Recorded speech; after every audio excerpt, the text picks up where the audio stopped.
Hello everyone, it's me Clayton. I just finished watching The Imaginary, which is the first film by Studio Ponoc in over 7 years, ever since their release of Mary and the Witch's Flower.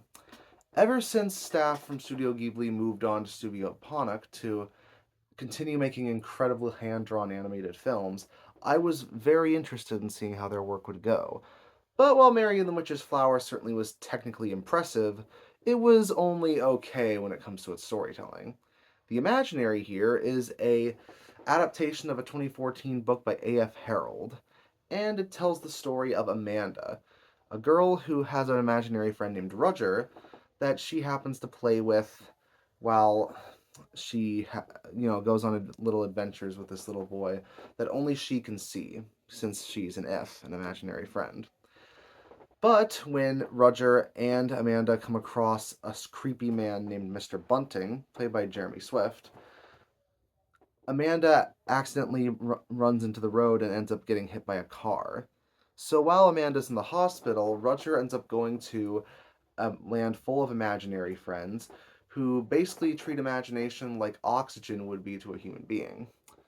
So while there, he meets a girl named Emily, who looks a lot like Mary Smith from Mary and the Witch's Flower, and the two of them try to find a way to get Roger to see Amanda again to hopefully restart to hopefully restart her memory and to hopefully have her see that she can still have her imaginary friend, while Mr. Bunting tries to eat Roger so he can basically maintain immortality, because that's the way that he sticks around for hundreds of years.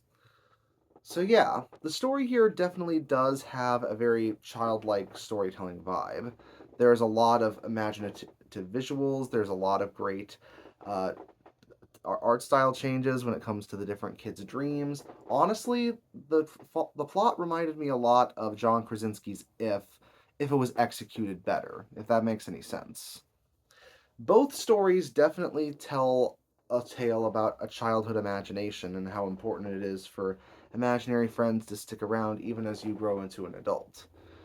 But I think this one not only did it first, considering that this film came out in 2023 in Japan and just recently came out in America via Netflix, but I also think it handles it better. Mainly because there's a lot more imagination going on here with Studio Ponic's visuals. They're still doing hand-drawn animation when that's rarely done for animated films nowadays, and the craftsmanship really shows. There's tons of detail, the character designs are really fun and varied, and Mr. Bunting gets to be one of the creepiest looking animated villains that I've seen in quite a while, especially considering that he's almost always calm and composed regardless of the situation.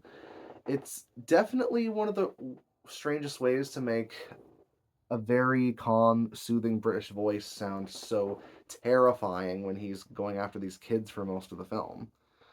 On top of that, there's also some good celebrity castings when it comes to most of the other characters. Cal Penn plays a cat, and it's definitely strange to hear that voice come out of that design. Haley Atwell plays Amanda's mother, Lizzie, and she gets to have some great moments, especially since she happens to have her own imaginary friend, a dog named Fridge.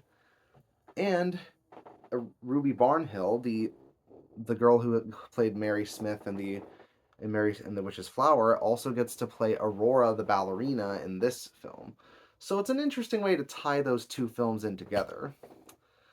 I do think that the climax has a few too many ideas going on in it for it to really connect as well as it could have, and there are some moments that do feel like they're there to fill in time as opposed to tell the story at hand.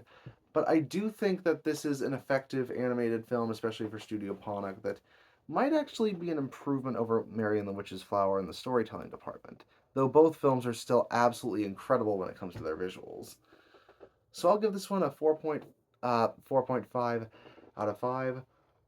I was thinking about that at first, but I was thinking more of an 8.5 out of 10 when it comes to a more accurate rating. See you next time.